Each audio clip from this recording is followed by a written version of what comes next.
Marami ang nagtatanong sa akin mga bro kung paano daw malalaman kung okay pa ba ang piston rings. Okay? So ito mga bro, isa sa mga technique, okay? O isa sa mga palatandaan na dapat na ba kayong magpalit ng piston rings. I-share ko sa inyo ngayong araw na ito. Tama-tama, meron tayong ginagawa dito mga bro. So nagre-refresh tayo ng motor. Ayan, push rod engine mga bro. So meron tayong piston dito. Meron ako napansin dito sa piston mga bro. I-share ko sa inyo kung kailangan na bang palitan ito or hindi pa. Sa mga nagtatanong kung paano malalaman kung palitin na ang ating piston rings. Okay?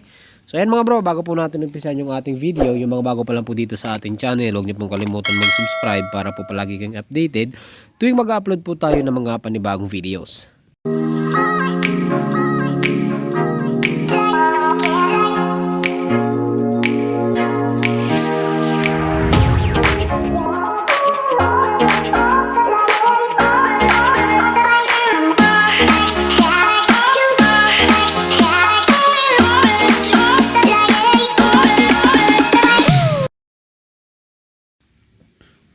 Ngayong araw pala mga bro, home service po tayo dito sa San Pablo City, Laguna.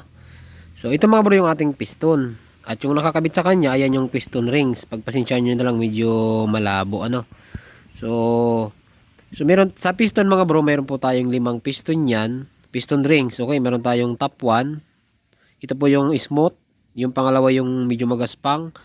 At yung pangatlo, sa tatlong layer, ayan yung tatlong magkakasamang piston rings. Dalawang oil ring sa magkabilaan at isa yung nasa gitna.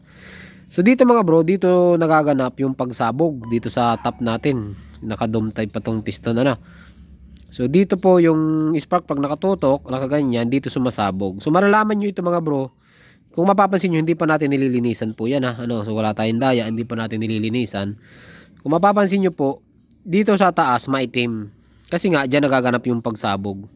Pero kung mapapansin nyo, yung pangalawang layer natin, yung top 1 ring, hindi pa dyan nakakababa, yung ating sunog or yung carbon deposit, hindi nakakarating sa pangalawang layer, lalong lalo sa pangatlo mga bro. Okay? So ang ibig sabihin po niyan, yung piston rings natin ay nagagampanan niya pa yung kanyang tungkulin na para hindi makadaan yung oil galing sa baba, hindi rin magsingaw yung mga carbon galing sa taas. Kung mapapansin nyo, maganda pa, di ba? Yung ibang part dito medyo maitim. Kagaya nito mga bro, dito sa part na to, malalaman nyo na dyan medyo nakakadaan siya ng konti. Ayan, dito kabila.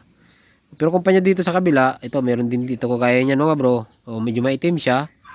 Kumpara nyo dito sa kabila, maputi. So dito, maganda dito. Okay? So ganun nyo yan malalaman ano mga bro.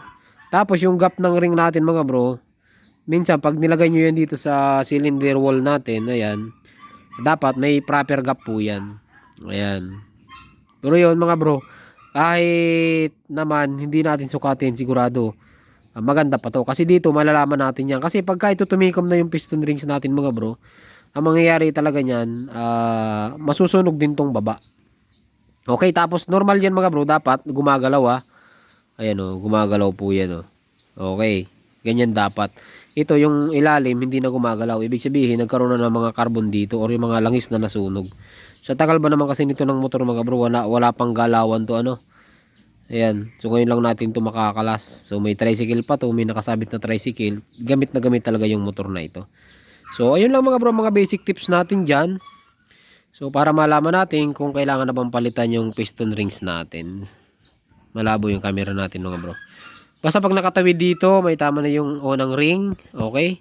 Pag pangalawa, may tama na yung second compression ring. Lalo na pag nandito, kailangan na natin palitan talaga. Pero sa case ng piston na ito mga bro, maganda pa naman siya. So mayroon lang siyang kaunting tama yan o. Mga katama na yan. Pero yung block niya maganda pa. Kaya hindi muna natin siya papalitan mga bro. Ayan. So ang kakailanganin natin dito mga bro, lilinisan lang natin siya. So meron tayong gasolina dito. Ibabad ko lang muna sa gasolina to mga bro, ayan o. Para lumambot siya. So ganoon lang mga bro, ano, mga technique or mga counting idea kung paano natin malalaman kung dapat na bang palitan yung ating piston ring. Sana nagkaroon kayo mga bro ng simpleng idea lang, no? Sa ngayon mga bro, hanggang dito lang po yung video natin. Magandang araw po sa inyong lahat at Ride safe po palagi ano mga bro.